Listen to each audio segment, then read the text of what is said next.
নমস্কার বন্ধুরা, MS family কিচেনে আপনাদের সবাইকে জানাই স্বাগত। আজ একটা দুর্দান্ত সাথে রেসিপি নিয়ে চলে এসেছি বন্ধুরা। আশা করছি রেসিপিটা আপনাদের ভীষণ পছন্দ হবে। আজকের বানাবো সিমাইয়ের মালাই কেক। এই সিমাইয়ের মালাই কেকটা বন্ধুরা আমি কেমন করে বানাই, ভিডিওটা না কেটে আপনারা প্রথম থেকে লাস্ট পর্যন্ত দেখবেন। ভালো লাগলে শেয়ার, কমেন্ট, লাইক অবশ্যই করবেন। তাহলে চলুন বন্ধুরা, আমি কেমন করে সিমাইয়ের কেক, দুধ মালাই কেকটা কেমন করে বানাই আপনাদেরকে দেখাই। সিমাইয়ের মালাই কেক বানানোর জন্য এখানে আমি সরু সিমাই নিয়েছি আর ছোট ছোট করেও নিয়েছি। এখানে আমি 150 গ্রাম সিমাই নিয়েছি। এবার আমি সিমাইয়ের মধ্যে কি কি দেব সেটা আপনাদেরকে দেখাচ্ছি। এখানে আমি 150 গ্রাম টক দই নিয়েছি। দিয়ে দেবো চিনির পাউডার। চিনিটা আমি পাউডার বানিয়ে নিয়েছি। দিয়ে দিচ্ছি অল্প পরিমাণে বেকিং পাউডার। দিয়ে দেবো 4 চামচের 2 চামচ নারকেল কোড়া। দিয়ে দেবো 50 গ্রাম মতন ময়দা। দিয়ে দেবো 1 চিমটি লবণ। এবারে বন্ধুরা দিয়ে দেবো সিমাইটা। দিয়ে এইটা দিয়ে আমি ভালো করে মেখে নেব।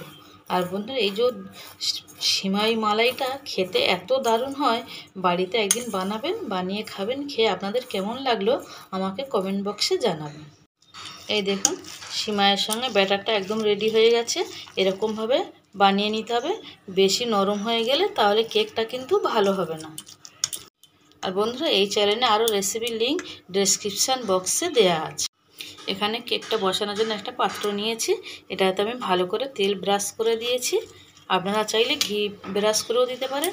আর আমি যে সরু সিমাইটা ব্যবহার করেছি বন্ধুরা, আপনারা চাইলে কিন্তু সাদা সিমাই মোটাটাও ব্যবহার করতে পারেন। এর মধ্যে ব্যাটারটা দিয়ে দেব। যেটা দিয়ে বন্ধুরা আমি তেল ব্রাশ করেছি সেই ব্রাশটা দিয়ে আমি পুরো একদম সব দিকে সমান করে নিয়েছি। এতে জল বসিয়ে দিয়েছি, জলটা ফুটে গেছে। এবার আমি কেকটা ভাপে বসিয়ে দেব। বসিয়ে দিয়েছি আর গ্যাসের ফ্লেমটা মিডিয়ামে রাখতে হবে। এবার আমি একটা ঢাকা দিয়ে দেবো। 10 থেকে 15 মিনিট এরকম ঢাকা থাকবে। 1 লিটার দুধ নিয়েছি। এবার আমি দুধের মধ্যে 4টে এলাচ ফাটিয়ে দিয়েছি। আমি ভালো করে ঘন করে জাল দিয়ে নেব। মিনিট হয়ে গেছে। 10 মিনিট বাদে ঢাকাটা খুলে আমি দেখব। দেখুন বন্ধুরা কেকটা কত সুন্দর ফুলে গেছে। এবার ওটা আমি কাঠি দিয়ে দেখব। তার মানে পুরো কেকটা হয়ে গেছে। এবার আমি কেকটা নামিয়ে নেব।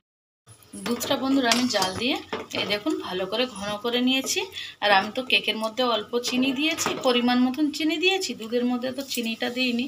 এবার আমি দিয়ে দেবো এখানে 50 গ্রাম মতন চিনি। 3 থেকে 4 মিনিট আমি ভালো করে জাল দিয়ে নেব। দেখুন বন্ধুরা দুধটা পুরো ঘন হয়ে গেছে।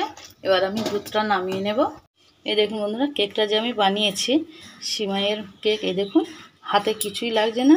কেকটা একদম সুন্দর মতোভাবে হয়ে গেছে। এবার আমি কেকটা আস্তে আস্তে এরকম হাতের সাহায্যে পুরো কেকটা আমি তুলে নেব। এবার দেখুন বন্ধুরা কেকটা আমি নামিয়ে নিয়েছি। এবার আস্তে করে এটা আমি তুলে নেব। এই দেখুন আস্তে করে তুলে নেব। দেখুন বন্ধুরা কেকটা কত সুন্দর হয়েছে আর কতটা স্পঞ্জি হয়েছে আমি আপনাদেরকে দেখাচ্ছি ধরে। এই যে দেখুন। এবার আমি কেকটা এরকম লম্বা লম্বা করে কেটে নেব। বন্ধুরা কেকটা কত ভালো ফেঁপেছে আর কত সুন্দর হয়েছে সিমাইয়ের মালাই কেক। এই যে দেখুন। এবার আমি কেকটা পিস পিস করব, আপনাদেরকে দেখাচ্ছি। যে কোনো শেপ দিয়ে কাটতে পারেন। আমি এরকম লম্বা লম্বা শেপ করে কাটছি। এই যে আমি একটা করে কেকের টুকরো দুধের মধ্যে দিয়ে দেবো। নেড়ে ছেড়ে এরকমভাবে আমি তুলে নেব। বন্ধুরা আজকের এই সিমাই মালাইয়ের কেক আপনাদের কেমন লাগলো আমাকে কমেন্ট করে জানাবেন। আর যারা আমার চ্যানেলে নতুন বন্ধুরা আছেন, যারা আমার চ্যানেলটাকে এখনও সাবস্ক্রাইব করেননি, তারা অবশ্যই আমার চ্যানেলটাকে সাবস্ক্রাইব করবে, করে আমার পাশে থাকার অনুরোধ রইল। উপর থেকে একটু ছড়িয়ে দিলাম আলমন্ড, কাজু, দিয়ে দিলাম 2-4টে কিশমিশ। বন্ধুরা হয়ে গেছে সিমাইয়ের মালাই কেক। আর এই সিমাইয়ের মালাই কেক রেসিপিটা আপনাদের কেমন লাগলো আমার কমেন্ট বক্সে অবশ্যই জানাবেন। আর ভিডিওটা প্রথম থেকে লাস্ট পর্যন্ত দেখার জন্য আপনাদের অসংখ্য ধন্যবাদ। কেকটা বন্ধুরা কত সুন্দর হয়েছে আমি আপনাদেরকে কেটে একটা দেখাচ্ছি। এই দেখুন বন্ধুরা কেকটা কেটেছি, কত সুন্দর হয়েছে দেখুন।